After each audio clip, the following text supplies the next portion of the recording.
Welcome to the Sober by Design podcast, where we explore the many pathways to recovery and a better life through conversations with a wide array of guests. Whether you're sober curious, in recovery, or simply looking to improve your mental health and well-being, this podcast will have something for you. Each week, we sit down with inspiring guests from all walks of life who share their personal stories of struggle and triumph, offering valuable insights and practical advice on how to design a life worth living. From addiction and mental health to spirituality and creativity, we cover a wide range of topics that are relevant to anyone seeking to live a more fulfilling and authentic life.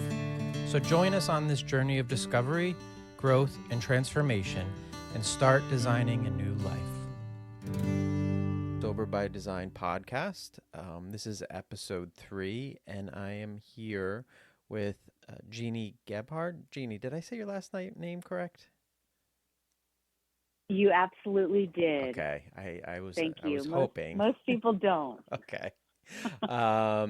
I've known Jeannie for a little bit through our Instagrams. I would say probably a little over a year, if not closer to 2. I don't know. Time has been weird, but it is the first interview with like a parasocial relationship of mine. So this is going to be interesting because I think I know a little bit about Jeannie's life, but I'm sure I'm going to learn so much more. So, Jeannie, if you could just give us a little background on, your early life and sort of what led you to drinking. Absolutely. Thank you so much. Hello to all of your viewers that will be listening to this, and thank you for listening to my story. And I hope that if somebody is struggling, that they can take away something from this and identify. With me, I just turned 55, double nickels, as my brother says. I am the oldest of 4 children. We are all sober now, and I will get into that in a little bit. But I grew up in St. Louis, Missouri, just outside in a suburb. We had a very privileged life, one that involved lots of drinking and lots of alcoholism. My mother's father passed away at 65 of cirrhosis, and at the time I was only 12 when he passed away, and he was very, very special to me. He took on so much. He was a self-made man. He grew up very poor, and moved his family to St. Louis to start a company, a river transportation company. And his life sort of became, all about pleasing people and making money. And I don't think it was ever enough for him. And I think that was his worth. And then when he retired very early, and my uncles took over his business, he just started drinking a lot. And I didn't really understand that. I always saw him with a drink in his hand. I always saw everybody in my family with a drink in their hand, right? Mm-hmm. I mean, my grandparents had a pool, and, summers, it was like a big cocktail party by the pool. And to me, it looked all glamorous, but, on the inside, my grandfather was just crumbling. And I remember going to see him in the hospital. And if you've ever seen somebody that's sick with cirrhosis, now I didn't know it was cirrhosis, but it's just an awful death. And so we started drinking. St. Louis is, I don't know. I can't remember where you're from. I am Jersey based. And I've never been to St. Louis. Jersey. Yeah, so I don't know St. Louis at all. Okay. I've been to a couple places your direction, but never St. Louis. So St. Louis is is known for a big drinking town. I mean, Anheuser-Busch is based here, and I feel like drinking was such a part of our, growing up, and it's such a part of our culture. And we don't have, you guys in Jersey, you have beaches, there's so many things to do. St. Louis we're kind of like landlocked. And I think as teenagers, I just dove into drinking at 13. Oh, wow. 13, seventh grade, we were drinking every weekend. I was hanging out with the older boys. And I just didn't have any aim in life. And I don't want this to be about because I'm not here to bash my parents. I love my parents, Sure. but as when you get sober, you kind of look at that. And I've also taken a little dip. I've dipped my toes into ACA a little bit, and that's super intense. So I had to kind of pull the reins back on that. But my parents had me when they were really young. They were 23, and I don't think I fit into what, like my dad wanted me to play sports. Mm-hmm. Well, girls didn't really play sports back then. The only sport really was offered was softball. And so I felt like, and then my brother came along, and he was 19 months younger. And so he kind of became the golden boy, he was involved in the sports and everything. And so fast forward, I through high school, I started to, my first bout of depression was at 17. Mm-hmm. I did have a suicide attempt, which landed me in what I called the teenage psych ward for a month one summer. And there was never a correlation with the doctors, well, maybe she's depressed because she drinks, and maybe she shouldn't drink.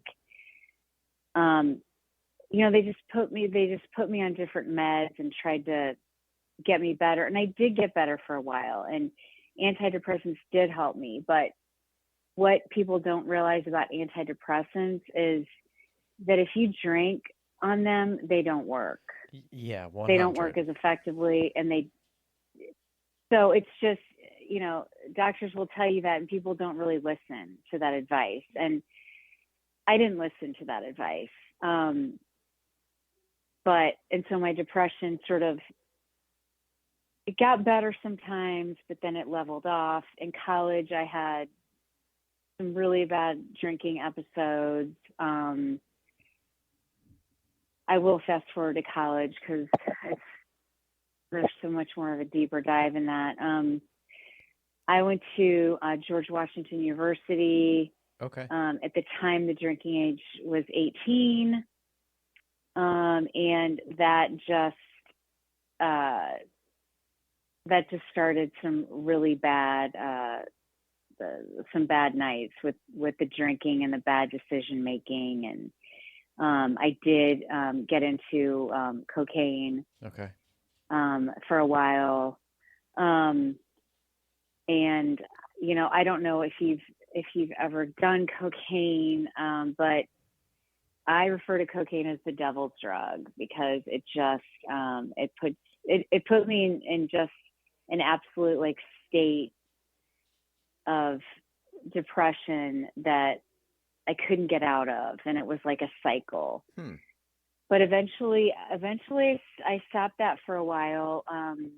But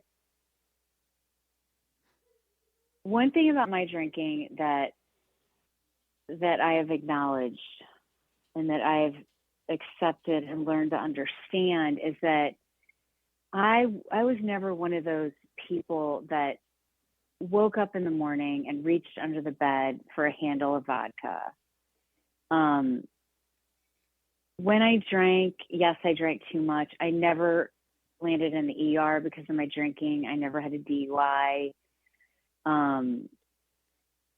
my ex-husband was at one point going to take my children away, but it was the decisions that I made when I was using and when I was drinking. At one point I had, pawned my grandmother's like diamond and platinum wedding ring, Right.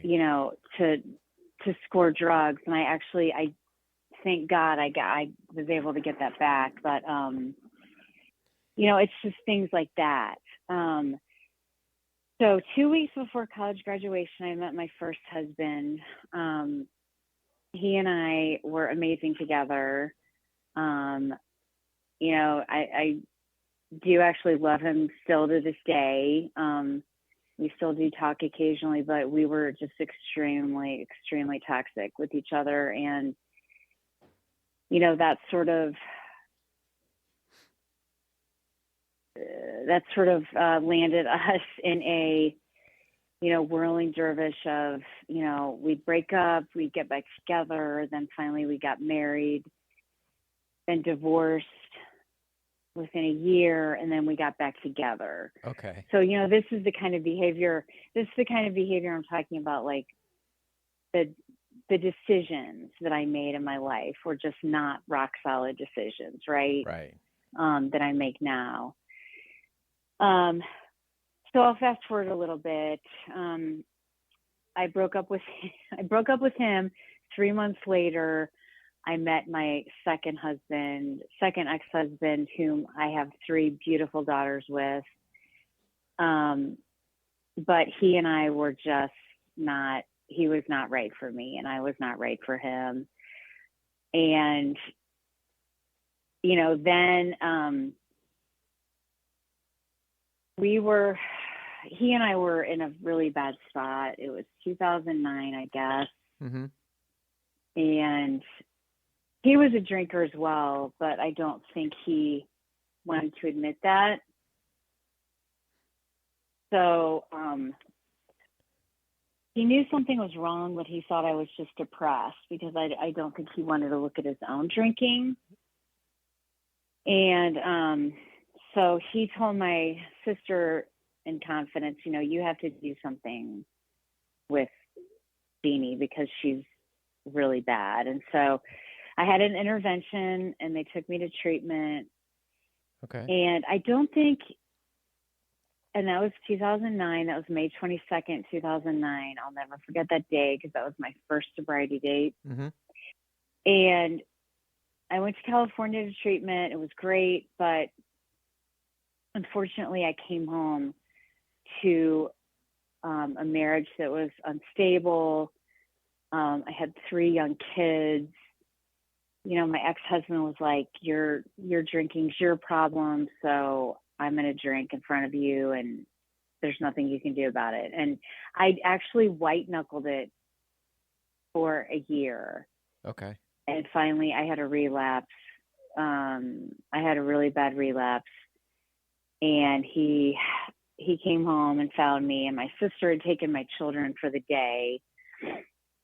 And that was sort of the end of our marriage, because I was slowly learning, and this, when you get sober, you don't have a mask anymore, and there's nowhere to hide. Right. Like I hid my whole life. I hid my feelings. I had imposter syndrome my entire life. I was always trying to please somebody else, and I just couldn't stay in the marriage. And so in 2010, we got separated. 2011, we got divorced. And then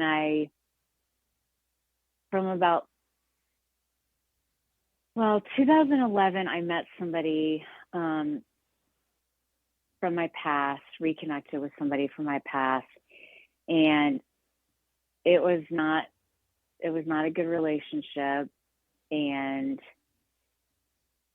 I don't know if you've ever been in a relationship with somebody that, well, you're married, so no, I've been with my wife since college, so I don't know that I'm gonna relate to this one, but let's hear it. Well, yeah, he, I'm not here to call out names or Yeah. anything, but he was just not good for me. He had some mental health struggles that he wasn't addressing, and he was kind of signing off on my bullshit. He was saying, well, to my brother, because he was talking to my brother and saying, well, Jeannie's not an alcoholic, she's just depressed, and just the same thing over and over again. And so what I sort of had to face also in that relationship was you know love addiction. It's a very powerful thing, and I was addicted to this person, Mm-hmm. and anything this person said I believed. And finally I was sent to treatment again in 2013. On my other sobriety date, which is not my current one, Okay. was Christmas Eve 2013. So I came home from treatment and I was doing great.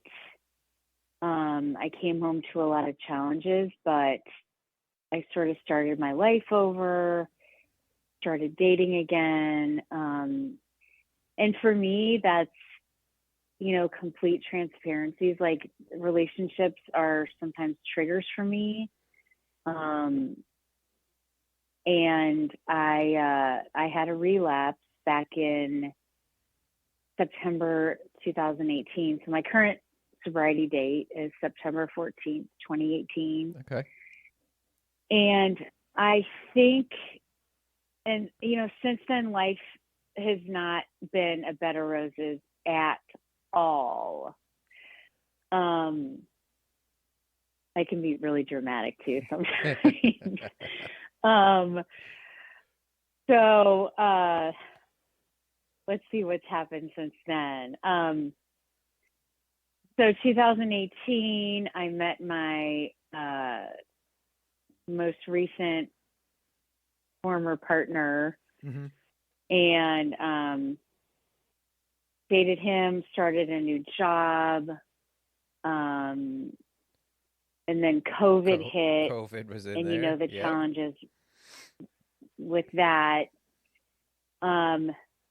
Then my entire family announced that they were moving to Colorado. My family has, my sisters in St. Louis, my parents had been in the same house that they were in for 50 years. And all of a sudden everybody's leaving me. And so my childhood abandonment issues started kicking in, and Mm-hmm. but I made it through.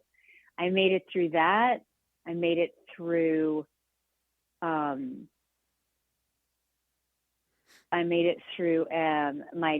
my relationship ended last year. I ended my relationship just Okay. right before 4th of July. This person and I had discussed getting married, and our values and beliefs were not aligned with each other. Mm-hmm. And I had to walk away from that relationship. But I made it through, and I made it through sober. And what I think the one thing that I've learned in this journey from 2009 to 2023 is that life still happens on life's terms. It doesn't happen on my terms. I was that stage director in the Big Book. I wanted everybody to do what I wanted them to do. And you sit over there, you sit over there, you do that, you do this. Sure. Life is not a pretty packaged bow that I was always misled to believe it was. And, maybe as a child I had rose-colored glasses, Mm-hmm. or I was sheltered by things. But that's the one thing that I've taken away from sobriety. And, you know, this school shooting that happened on Monday, you know, my niece and nephew go to that school. Yeah, I wanted to And talk to you about that because you had posted something, and you know, I just yeah, yeah, I thought that'd be something that we could touch on. Maybe we'll wait. Can yeah, we put a pin in that one, and then we'll yeah. talk about that one in a little bit?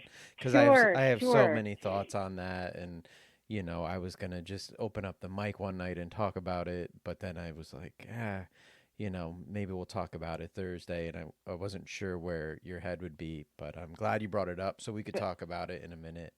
Um, I wanted, Yes, I but want, you know, when things like that happen, when things like that had happened in the past, this was the point I was trying to make, is that's when I would drink. sure, When something when a tragedy would happen, I would drink, but when I was happy, I would drink.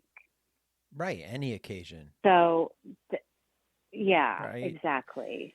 Because that's probably, you know, just going back to your story a little bit, like you were saying, like it was always happening around your house. You know, there was the pool parties. So you were seeing it in good times, and then you were probably seeing it used as a crutch during bad times too, which is super normal in our, in our lifetimes, unfortunately. Um, Absolutely. you know, I don't think that people really have developed a healthy relationship with alcohol in America in general. Um, it's a very weird relationship that we have with it for the most part. One I thing, would agree. one thing I did want to point out, you said ACA, and I have never been to that. It's Adult Children of Alcoholics, right? um, Yes. yes. So I 100% could go. I grew up, you know, my mother was an alcoholic, and she found recovery before she passed away. Um, and she was sober for like 20 some odd years. So it did work. But, you know, I do know people have gone there, and it's a program for sure, right? And it's not for everybody. Um, Absolutely. you know, I tell everybody, you know, people that I coach, I'm very, you know, open about the programs and, you know, the differences between them all. It sounds like are you currently attending AA? Have you in the past? Is that your, you know, methodology? Oh, yes. Okay. Yes. I usually go, well, and I just began a new job in March. Mm-hmm.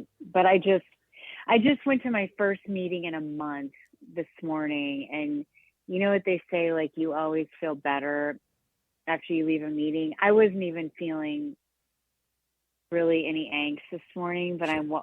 when I walked out, I had two friends that were celebrating a year of sobriety, and one of them's this young kid, and he's a musician, and he's just adorable, and you know, it just like filled my spirit, Yeah. you know, and I, you know, I try to go in the past when I was, you know, working at home and things, I would pretty much go every day. Mm-hmm. But now I sort of have to fit that in my life. But you know, my social life, I mean, I was just telling someone this the other day, I think 99.9% of the people that I talk to on a daily basis, I met through AA. Now, maybe they don't go to AA. I have a friend who just had 21 years sober, Mm-hmm. and she hasn't been to a meeting in 5 years, but she doesn't drink, and she's one of my best friends.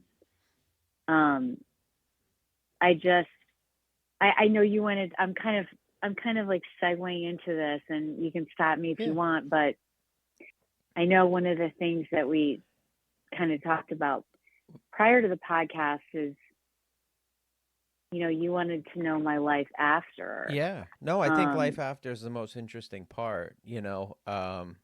yes, You know, how, you know, my big be, thing is how do we live after? Because I think some people get so caught up in the recovery aspect of recovery, you know, like you can sort of spin on that forever Exactly. and just like live your life going to AA meetings every night and then, you know, in the afternoon and talking about it and which Right. you know, is an issue in itself, for sure. And, you know, and this, I got sober in AA meetings, and then there was a point where it wasn't serving me anymore. That was for Mhm. me, you know, but in there, I did start to feel like, well, it's either like always this, or I can go out there and live a little bit, you know, and I think, Yes. you know, and I think that's super important. So I know you do live your life now, and you know, I think that that's probably why, you know, it's sticking a little bit more, right? From 2018 through all those hard times, Exactly. right? You were like, well, this is life without it, and it's good, right?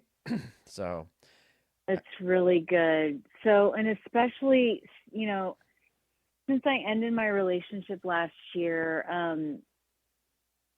you know, I haven't been single like this hmm in since I was 16.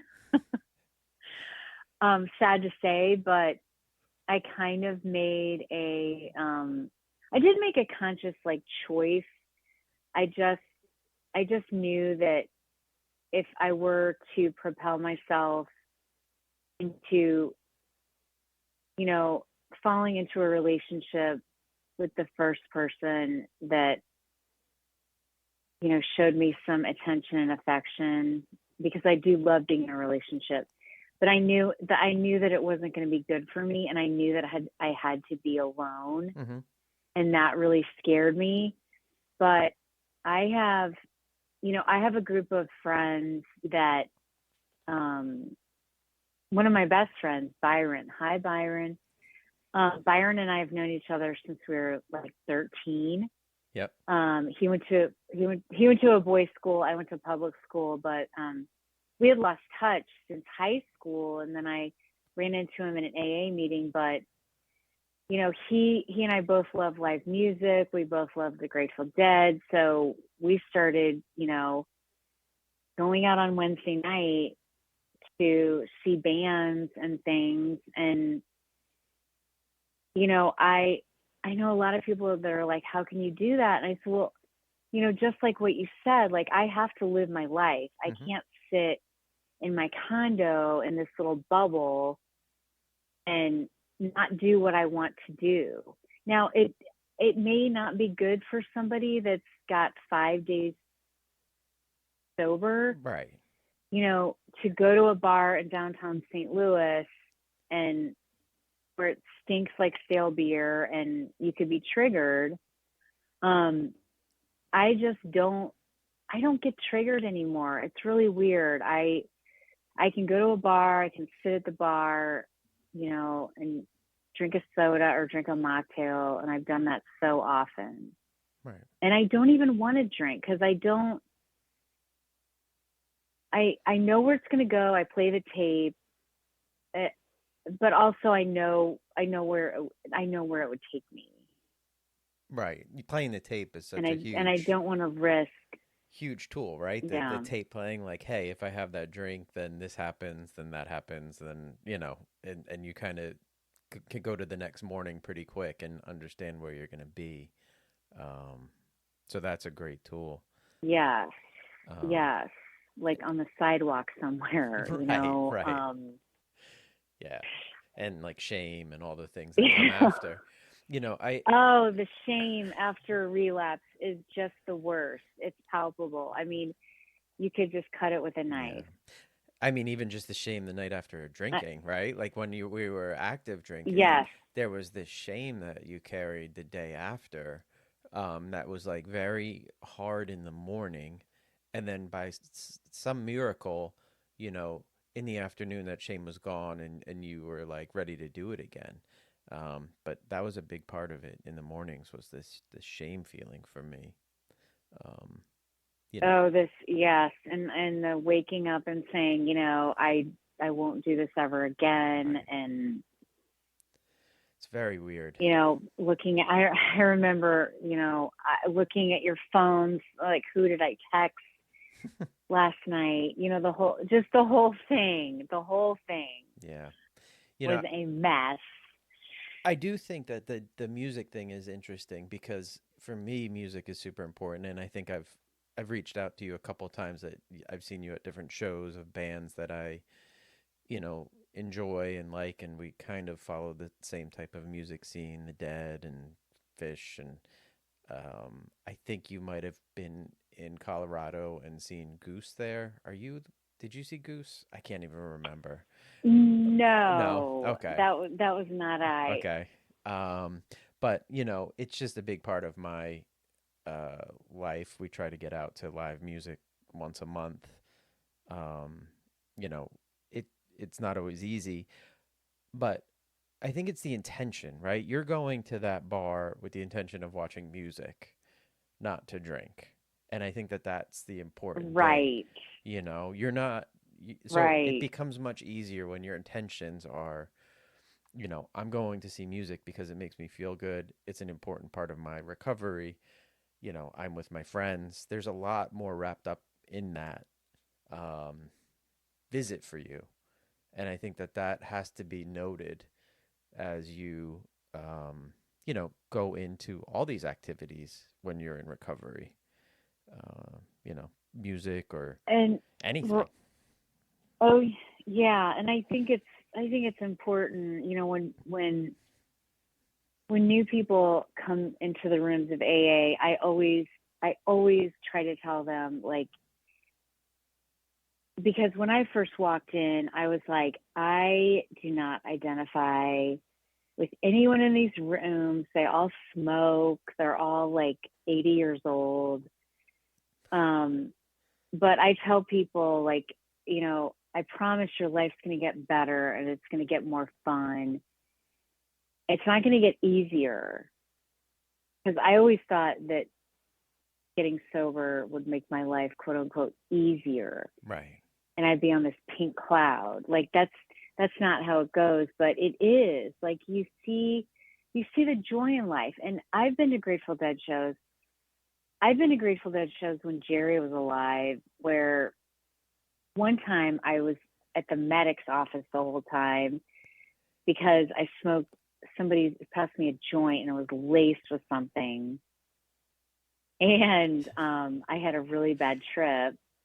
But I've been to Grateful Dead shows where the whole purpose of us being there was just to get completely annihilated, right? Yeah. Just dull the senses and to me, like, now when I go see, well, Dead and Company Mm-hmm.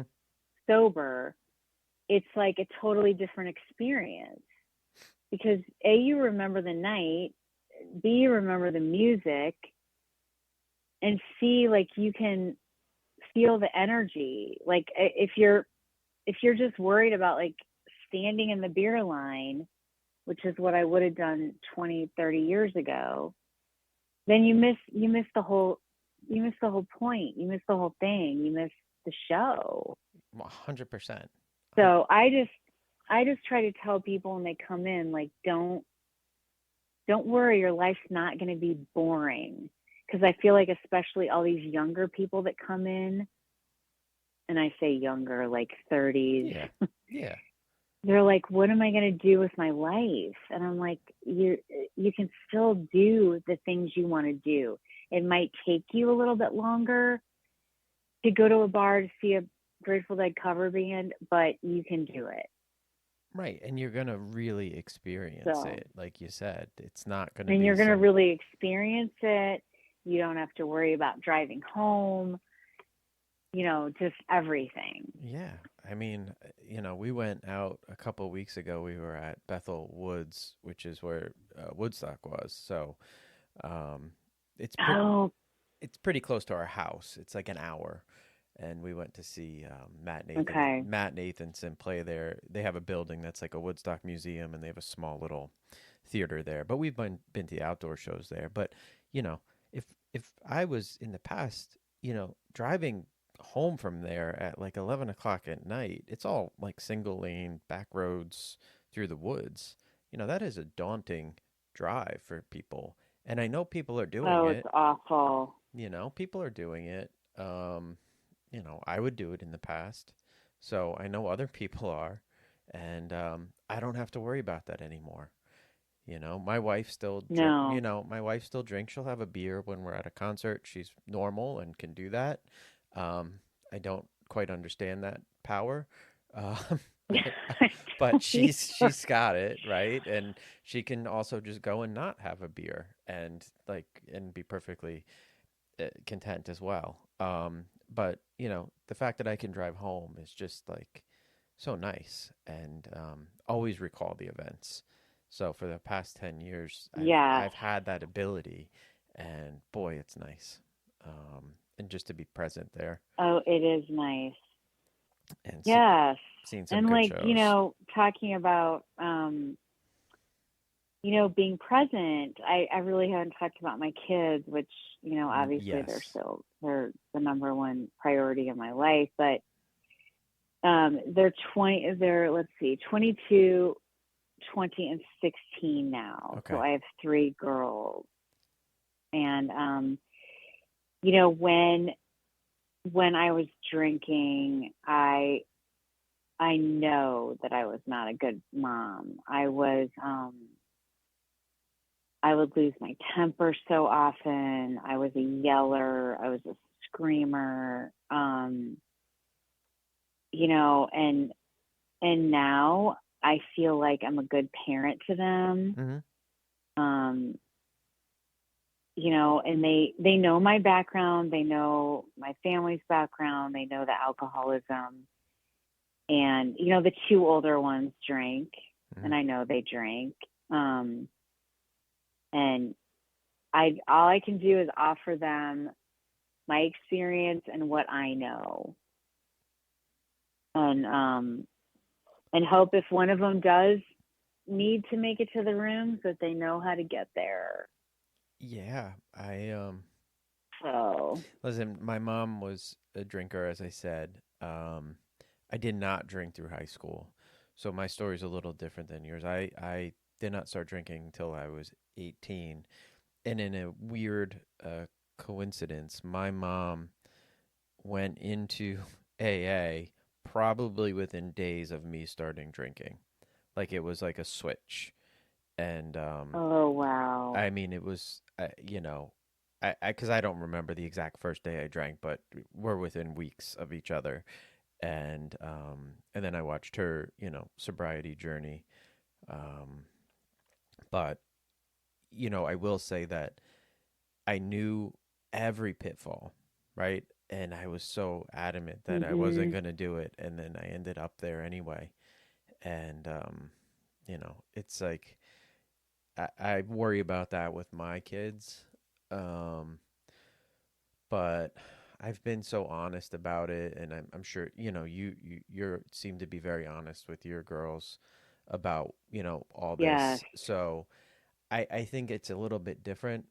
The honesty really wasn't there in my case. It was all very hidden and kind of behind the Yeah. scenes. Oh, for sure. So I think there's a difference. So my hope There's a is big difference. that you're doing And it right. I don't know how old you are. How old are you? I am 45, and I have Okay. two boys, so 17 and 11. So one is a little, kind of just older than your one daughter, and then we have an 11-year-old. So my 17-year-old knew me as a drinker a little bit, and my 11-year-old Mhm. has no recollection of me any different than I am now. Um, you know, so it's a And the weird. reason why I asked how old you were is because I think, my parents they're still alive. They're both 78, but I think that was that generation's the way they subscribed to just, everything was kind of veiled, at least Yes. in my house. We didn't talk about anything or, Yeah. I mean, I think like about the, that was just the time, right? It was Yeah. so kind of, if there was a problem, you kind of swept it under the rug to keep up appearances, kind of thing. Um, Hmm. Oh, for sure. and like, my mom had me when she was like 18. My dad was like a hippie. There were no real appearances to keep up, but still Right.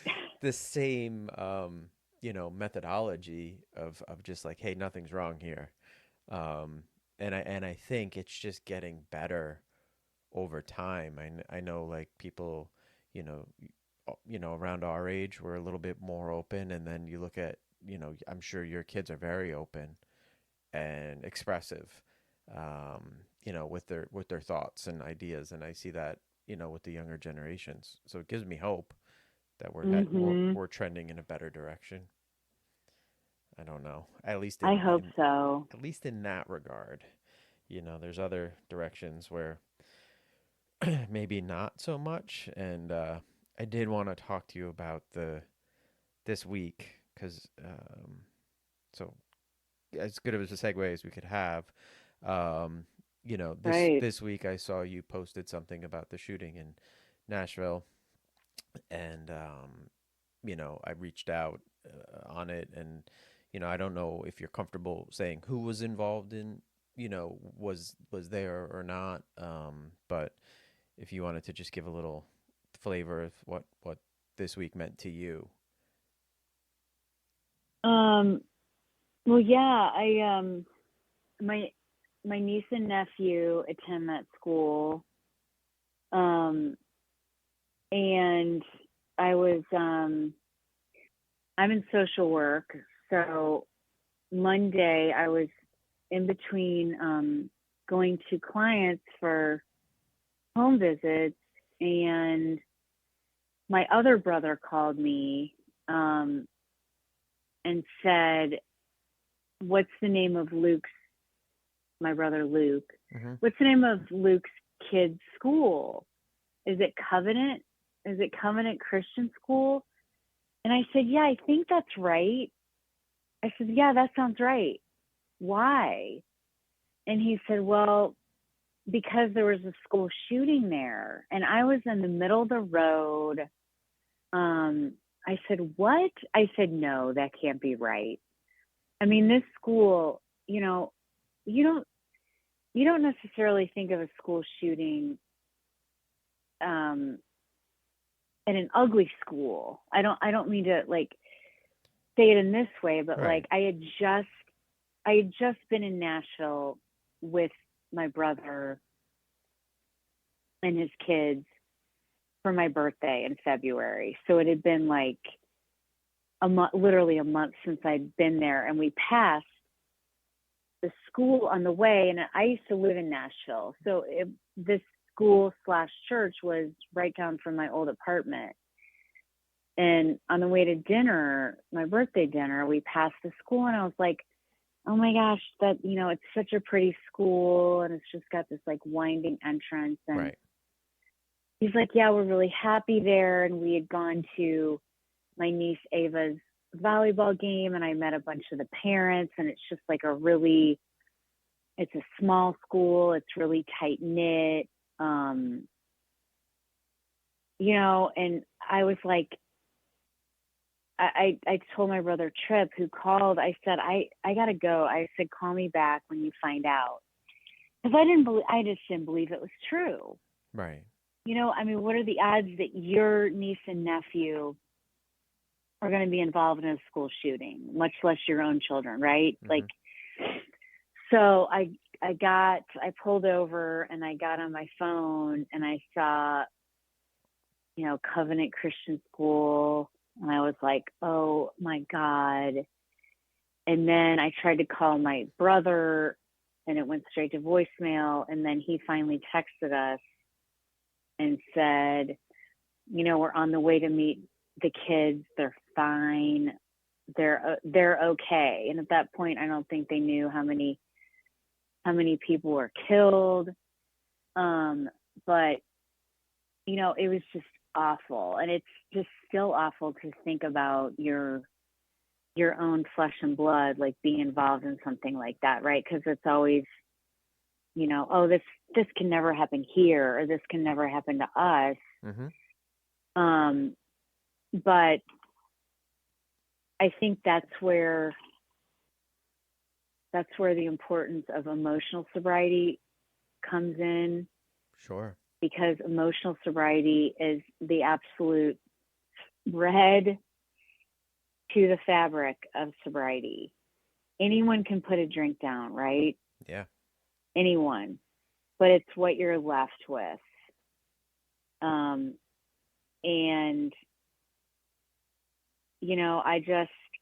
I've just been reflecting on it and trying to understand why. And,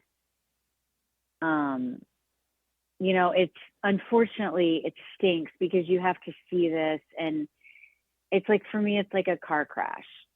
I can't not look. Yeah. I can't not look at the body cam images, but I just know that my brother and my sister-in-law and my niece and nephew are just absolutely gutted. And, it's going to be a long, long road to healing for them. But, Luke's a sober parent too. And I'm so grateful for that, because he's going to make it through. And I told him, I said, I know this is going to be hard, but, this is something that you have to just get through. Yeah. It's never going to be forgotten, right? I mean, no, listen, but in relation to his sobriety, I think it's, when you have a tragedy in your life and you can handle it, and you have that time in your recovery and your sobriety, you know, you can react appropriately. So he's there for his kids, and he can, figure out a real plan and understand, what has to happen. So there's something there for sure. And that is great that he has that ability. Because, you know, it's not going to make that situation any better if somebody's drinking, right? Like, I've had tragedy happen over absolutely not. my past 10 years. And, you know, the first thing I thought wasn't to drink, because I know 100% it's just going to make this 10 times harder. I can't. Exactly. It makes it harder. Nothing's going to help No.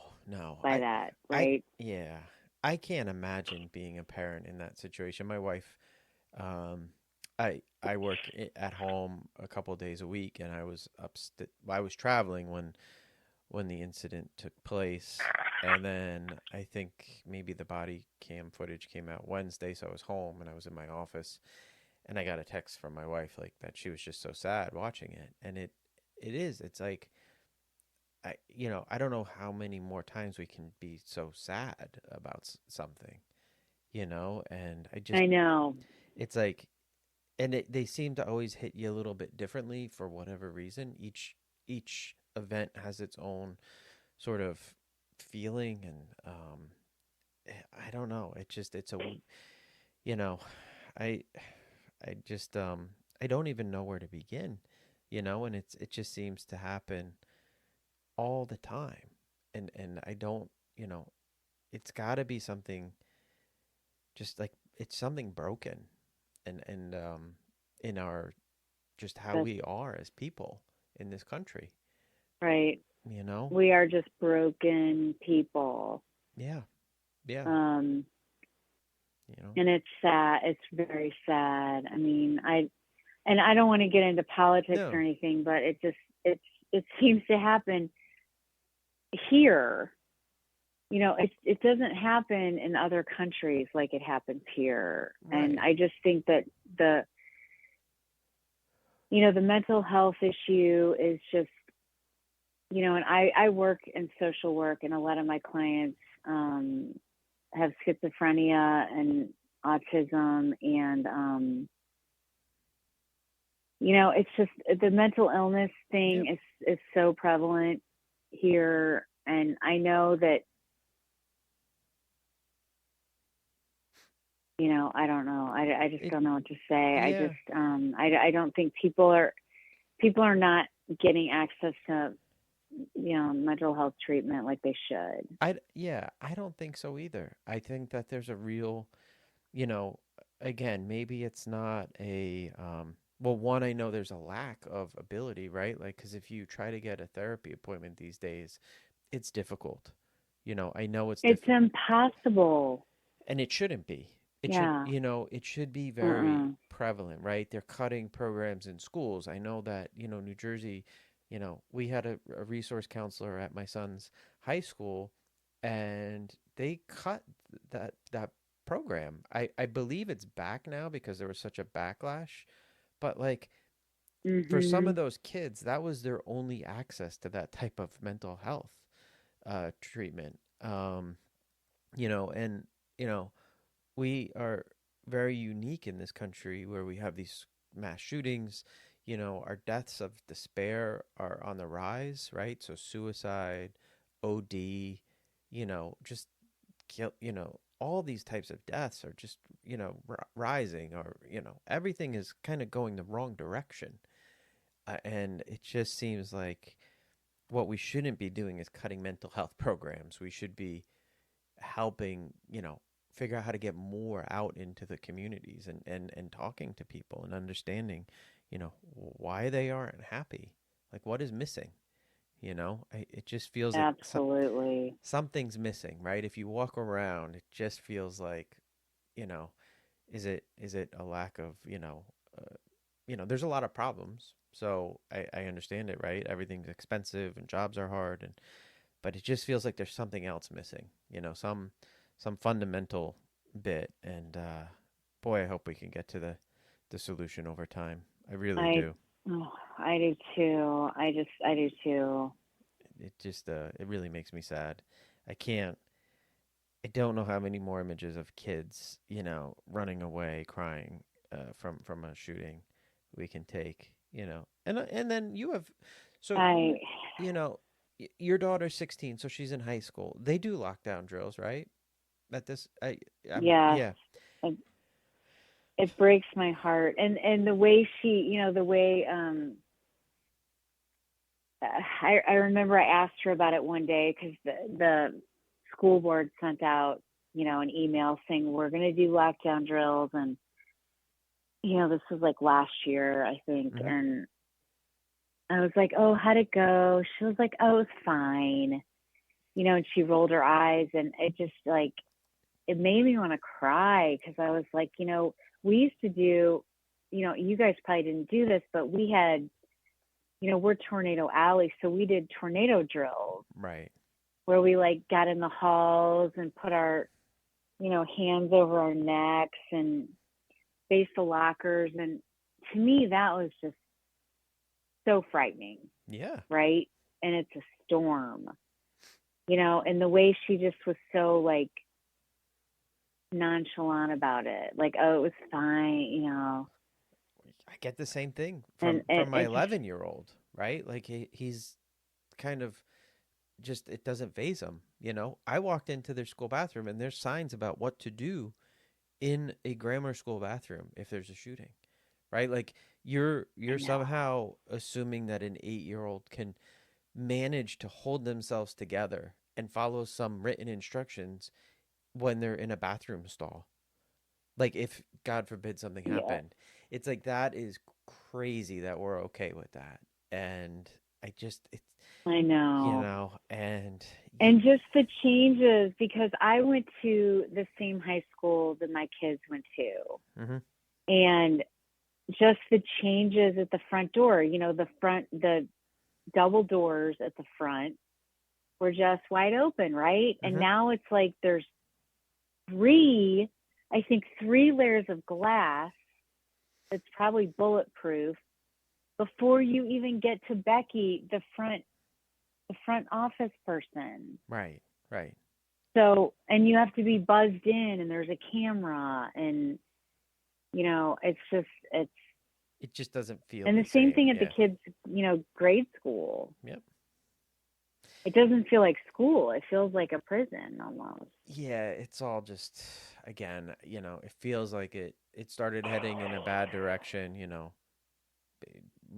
96, you know, ni- when Columbine, and then it's just been getting progressively worse.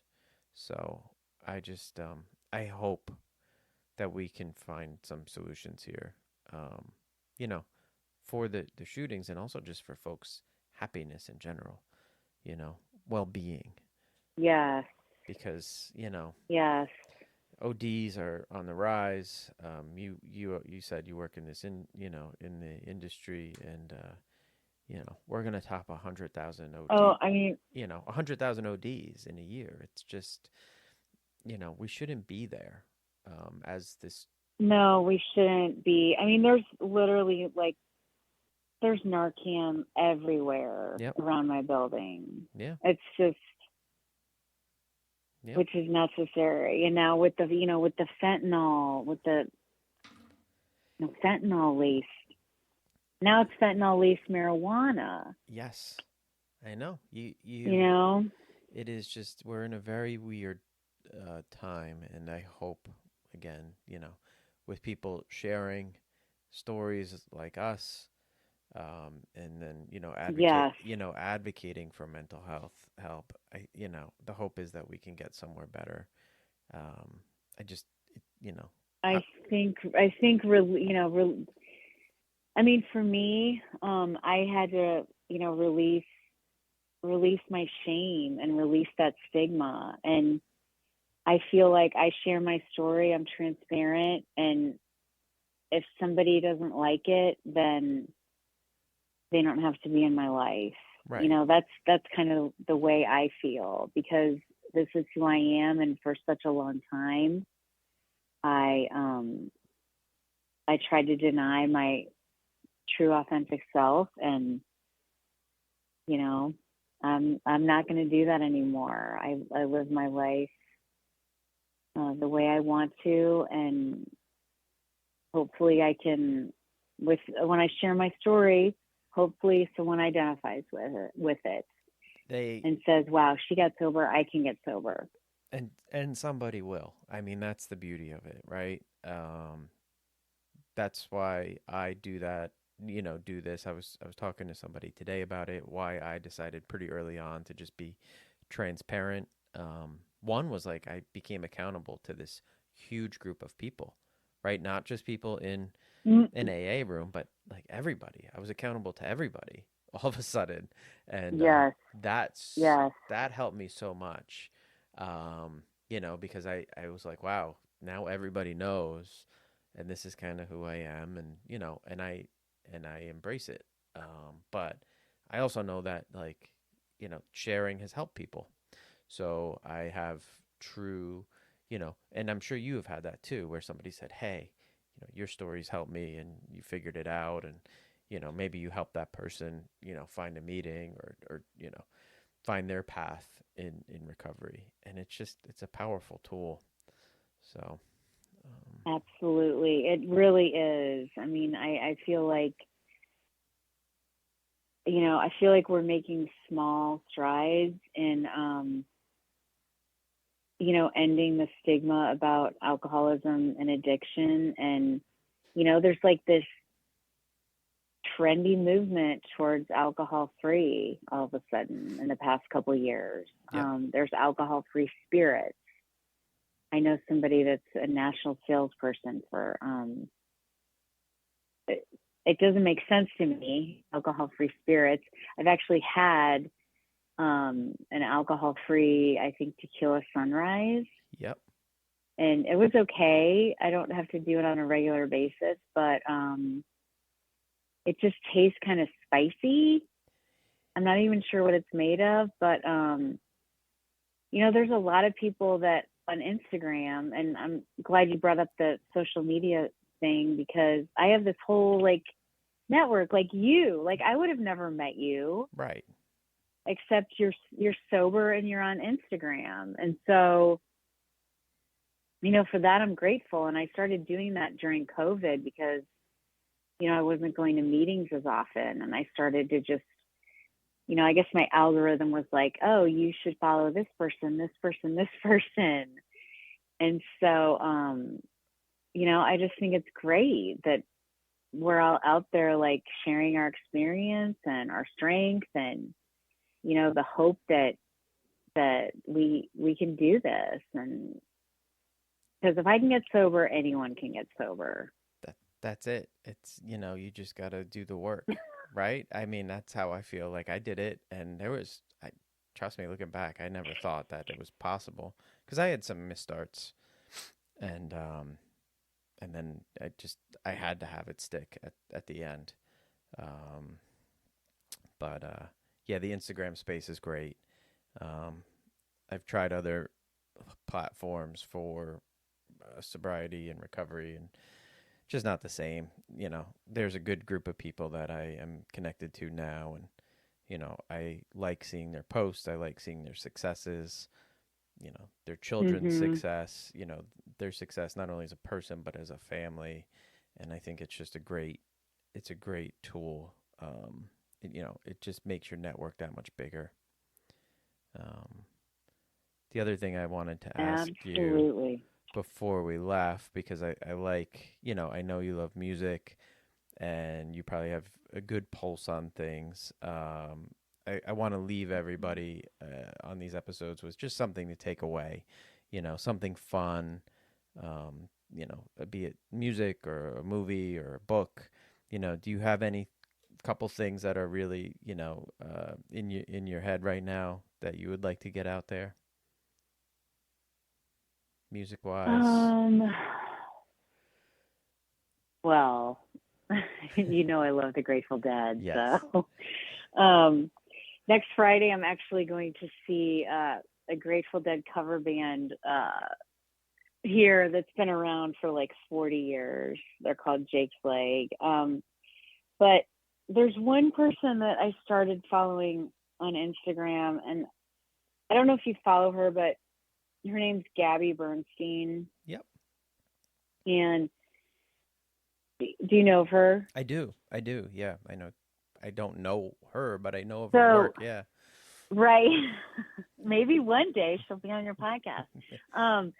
No, but I started reading her book, The Universe Has Your Back, and it's amazing. I've also read, are you familiar with The Angry Therapist?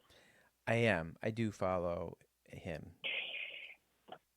Okay, so I started reading his book Single on Purpose, which is amazing. Yes. He is not sober, but he's just I love the guy. He's just amazing and raw and honest. He is. I just he did a retreat recently with a bunch of guys. And it was, he did. Yeah, and I thought, well, it might be interesting, but I don't know that I'm really up for something like that. So I'll leave that space for somebody who's really into it. But he is an interesting character, for sure. I have heard. You said movies. I have heard, and I've not seen it yet. But somebody was talking about it this morning in the meeting. There's a movie with Morgan Freeman called The Good Person. I don't know that one. And it's about addiction. But it's apparently a great movie. Okay. If you're looking for a good movie about like addiction and alcoholism. Okay. Well, those are some good ones. I have two. Yeah. I have two this week, and I'm going to start with my music one, and it's a little bit weird, but I've recently started to really like Taylor Swift. I don't. I love it. Yeah, and it was like so she has a song Bad Blood, and then there's a version of it where she sings it with Kendrick Lamar, the rapper who I adore, and I heard it on the radio maybe a couple weeks ago, and since then I can't get that version of that song out of my head, and my younger son will throw some Taylor Swift on as well, so we've been rocking some Taylor Swift lately. And I'm okay with that. That's sweet. Yeah, I'm okay with that. Her last album, maybe not her last. I don't know, the one before where she sang with Bon Iver. I really like that too. So she's talented. Um, not She's everybody's super talented. No, not everybody's cup of tea, but she's talented, and you know. no. And I then think one thing I've been listening to a lot is Jason Isbell. I love him. oh, so good, so good, and sober, Yes. And sober, and exactly. sober. I love it when there's like a sober musician or celebrity. I think it's so cool, and I love how they're so transparent and open about it because Yeah, I think that helps too. he um he has a documentary releasing on HBO Max. I think. I know. I can't wait. Yeah, yeah, he's I an can't interesting wait. I guy. think it's next week. Yeah, I think it is next week too. We had gotten lucky enough to see him um about 2 years ago at a festival, and it was a very, very good show. I mean, just the band was tight, and it was awesome. It was Oh, well worth the drive to Buffalo, New York to see him. Um, and like he's married to Amanda Shires, who's super talented, and yes. I mean, just it's pretty amazing. Musicians are amazing people. Um, the They really are. it just and even like you'll see them locally, right? And you'll see somebody you've never heard of, and they blow your mind with a song they wrote. You're like, how is that person not famous? That's how I feel a lot when I see like a local I musician. love it. I know. It's like, why is that person not famous? Um, and some of it is just pure, being in the right spot in the right time, or and then a lot of it is grinding, right? Like, being able to grind it out is hard. Um, the other thing that Oh, you're right about that. really like lately is, well, not lately. I was thinking of shows, and one that my wife and I watched, like we really watched this one, and I forget how quick we did it, but it was embarrassing how fast we watched this series. Was The Americans? Did you ever see that one? I think it was Yes, I love that. the Russian spies in America. Oh, so good. And Yes, and those two are actually a real life couple. yes, yes, I and don't know if you knew that. I didn't when we went into the show, and then I think we realized it like partway through, and just an amazing show. I mean, I keep wanting it to like come back so I can see more, but Me too.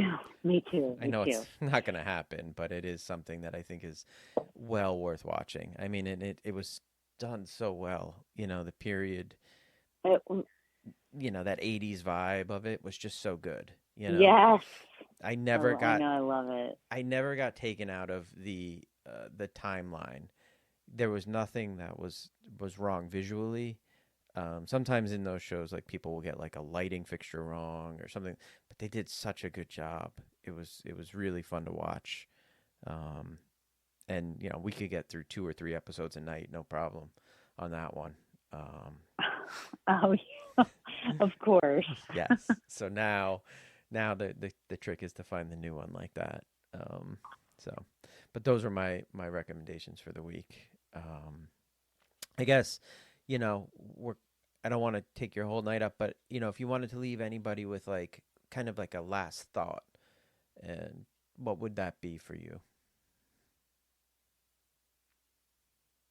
Probably a last thought would be don't give up before the miracle happens because it will happen. Um, Alcohol is a drug. Alcohol is a poison. And your life will get so much better if you quit. And yeah, I like I it. guess that's it. I like it. Don't give up before the miracle happens. I mean, that's Yeah, true. don't give up. Yeah. I mean, I think you just got to I keep mean, going. life's not going to get easier. Life's never going to get easier, but it's going to get better. Right. Right. And I think people sometimes mistake hard and bad for the same thing. Yes. And, Yes. and that's not true, right? It's hard does not equal bad. Um, and you could have bad time. No, and maybe Go ahead. Sorry. right. I mean, no, I was just gonna say, when I first got sober, I thought, okay, well, I'll divorce my husband. I'll get a brand new shiny husband because I'm sober. I'll get a great job. My kids are just going to be this, this, and this. But that doesn't necessarily happen right away. But I try to live my life just doing the next right thing. That And I know that things are going to fall in place for me. yeah, And that's that the universe is guiding me. So I just have to give it up and let my life unfold. And that's what I do. good. Good. Well, we'll leave on that one. Um, Again, I want to thank Jeannie for coming on tonight and, sharing her story and, just being open and honest. I think it was really interesting. And you really went deep on, how you got, you know, into your life of addiction and then out of it. And it's definitely going to touch somebody. So thank you again for being here. And I will be I seeing hope you so. online, I'm sure. Yes, I will. And thank you so much. And thank you to everyone that has listened to my story. And have a great weekend. Great. And Almost. yes, almost weekend. And everybody, I think I'm supposed to tell you to like the podcast, follow the podcast, all that stuff. I will figure out what that means. But if you could do that and give us some reviews, that would be awesome. Thank you for listening, and we'll see you next week.